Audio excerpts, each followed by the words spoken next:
그 질문은 본인의 강점 중 가장 과대평가를 받고 있는, 보통은 압박을 하시고 자신이 쓴 것에 대해서 좀 아닌 것 같다고. 그리고 이렇게 선배님들 합격 수기를 보면서 아, 다들 슬럼프를 겪고 있구나.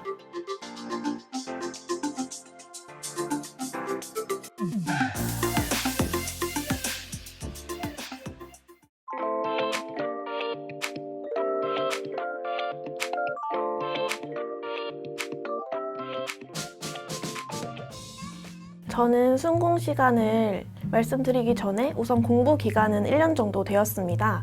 항상 매일같이 운영을 한 게 아니라 유동적으로 운영을 하였기 때문에 12월 정도까지는 8시간을 유지하려고 노력을 하였고, 시험 전인 1월과 2월은 10시간까지는 채우려고 노력을 했던 것 같습니다.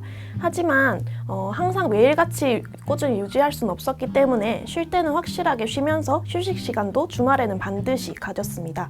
또한 저의 하루 일과 같은 경우에는 8시에 일어나서 조금 늦더라면 10시까지 공부를 하고, 조금 빠르다면 저녁 먹기 전에도 페이스 조절을 하면서 집으로 귀가를 하는 등 1년간의 수험 생활을 보낸 것 같습니다. 네, 저 역시도 1년 정도의 수험 기간을 가졌었습니다. 그랬기 때문에 초반에 이제 6월이나 8월 정도까지는 하루에 6시간 정도를 목표로 공부를 했고, 그동안에는 주말은 이제 확실히 쉬는 방향을 유지했던 것 같습니다. 12월까지는 주에 50시간, 가능하면은 하루에 8시간 정도를 목표로 이제 유동적으로 공부를 했습니다. 이제 12월까지는 시험까지 아직 기간이 남아있기 때문에 좀 더 제가 맞는 시간대에 공부를 이제 유지할 수 있도록 노력을 했습니다. 예를 들자면 저는 언어 논리나 헌법 같은 경우에는 오전에 하면 좀 집중도가 떨어져서 그때는 좀 더 머리를 쓰는 다른 과목을 공부를 하는 식으로 이제 루틴을 구성했던 것 같습니다. 이제 1월부터는 시험이 얼마 남지 않은 기간이기 때문에 평소에 피셋을 칠 때 시험 운영과 동일하게 공부 과목 구성을 하였었고, 전체적인 순 공부 시간은 거의 하루에 10시간씩 했던 것 같습니다.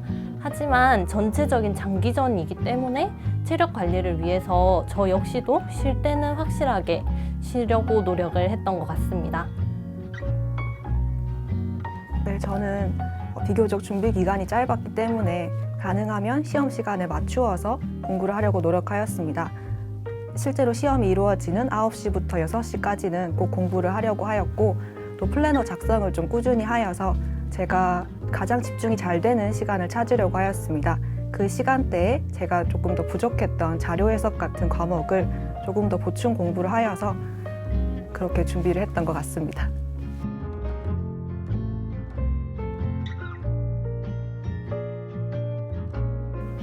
네, 저는 누구나 열심히 하는 사람은 반드시 슬럼프는 올 거라고 생각을 하기 때문에 슬럼프가 오더라도 당연하게 좀 받아들이시면 좋겠습니다.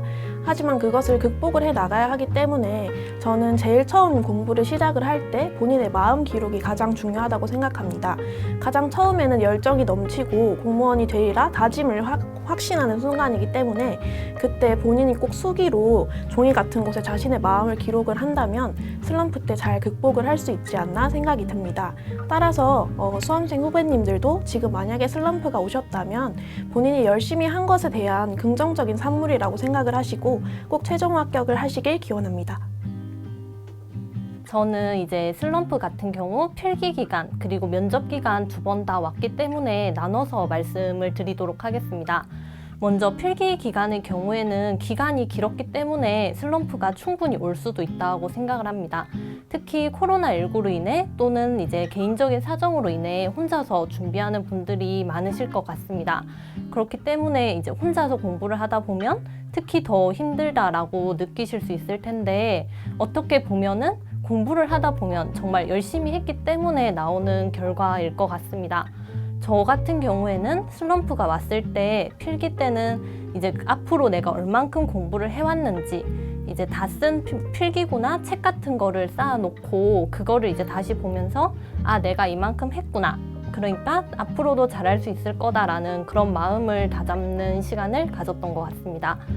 면접 같은 경우에는 이제 슬럼프가 오기는 했었는데 면접은 저희가 해보시면 알겠지만 준비 기간이 1달 반 정도로 짧습니다. 그래서 슬럼프에 이제 빠져 있을 시간에 면접 준비를 해야 됐던 부분이 있어서 조금 길게 빠지진 않았고 이제 스터디원들과 함께 이제 이야기를 하면서 그러한 부분을 극복해 나갈 수 있었던 것 같습니다. 네, 저는 슬럼프가 왔을 때 제가 왜 이 공부를 시작했는지 다시 마음을 다잡았던 것 같습니다. 그리고 이렇게 선배님들이 합격 수기를 보면서 다들 슬럼프를 겪고 있구나 이런 걸 알게 되었고 또 그분들도 이런 힘든 기간을 거쳐서 결국에는 해내셨다 이런 걸 보면서 나도 저렇게 될 거다라고 좀 마음을 다잡았던 것 같습니다. 그리고 그럼에도 공부가 안 될 때는 마음 편하게 강의 하나만 듣고 놀기도 하였던 것 같습니다.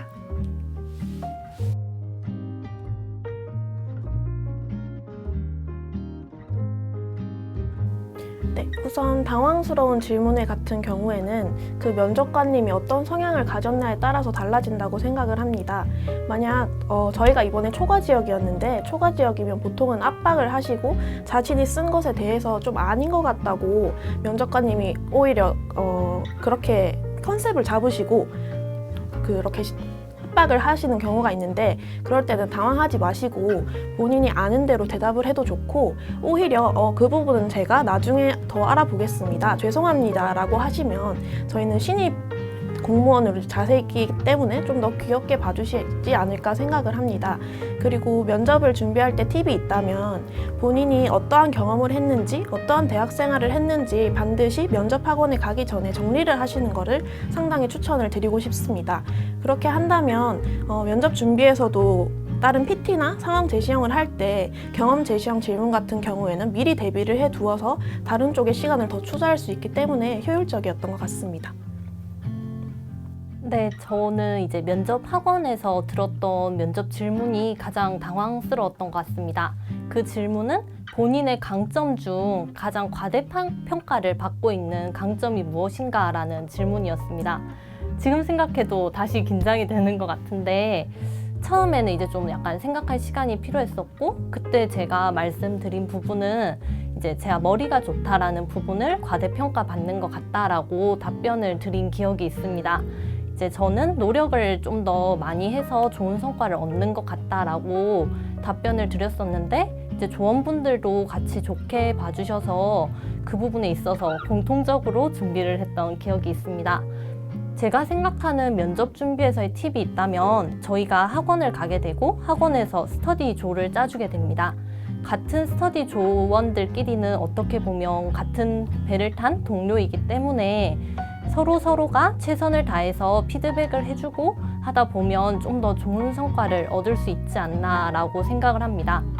면접장에 가시면 정말 긴장이 많이 되실 텐데 어떻게 보면은 저희가 그동안 정말 열심히 준비를 하셨을 것이고 저희가 최선을 다하는 모습을 보여드린다면 면접위원님들께서 저희의 답변이 좀 미흡하더라도 좋게 봐주실 거라고 생각을 합니다. 자신감 있게 그리고 예의 바르게 답변을 하려고 노력하시면 면접에서도 좋은 결과 가지실 수 있을 것 같습니다.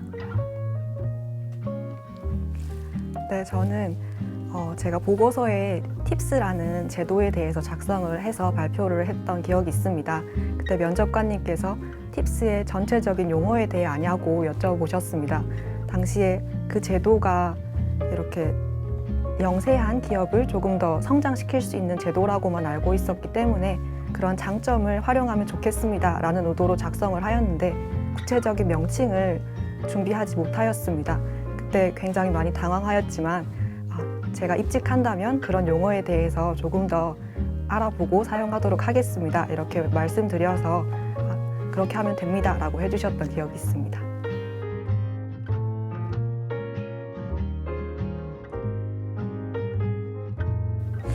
우선 지금 공부를 시작하는 분들에게는 본인의 한계를 두지 말라고 꼭 말씀을 드리고 싶습니다.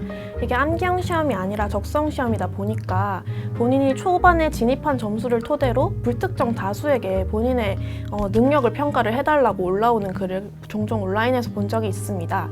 하지만 저는 이게 적성 시험이라도 충분히 본인의 노력으로 합격까지 도달을 할 수 있다고 믿기 때문에 본인의 한계를 남에게 두지 말고 본인 스스로 자신감을 가지고 끝까지 도전을 하셨으면 좋겠습니다.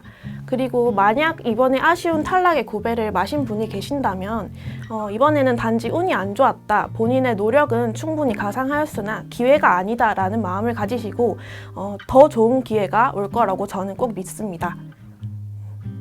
네, 저는 먼저 필기 시험과 관련해서 기간이 얼마 남지 않은 분들께 팁을 한번 드리고 싶습니다. 저 같은 경우에는 시험이 정말 1에서 2주 정도 남았을 때 침대에서 자기 전에 누워서 그 시험장에서의 전체 일정을 시뮬레이션을 해보았습니다. 시험장에 가서 어떻게 필기구를 세팅할 것이다. 나중에 이제 시험지를 피면은 내가 어떤 문제에서 실수를 많이 하니까 그때 정신 한 번 더 차려야지, 이런 식으로 정말 꼼꼼하게 시뮬레이션을 많이 했었습니다. 그리고 미리 그렇게 처음에 시뮬레이션을 할 때는 정말 긴장이 많이 됐었던 것 같은데 실제로 시험장에 갔을 때는 내가 시뮬레이션 해봤지 라는 생각이 들면서 시험에서 긴장도 많이 풀리고 또 실수도 줄일 수 있었던 것 같습니다. 그런 부분을 좀 추천드리고 싶습니다. 내가 이거를 할 수 있을지에 대해서 시간을 걱정하지 말고 진짜 내가 노력을 얼만큼 할 수 있는지를 걱정하라라는 그런 말씀이 있었습니다.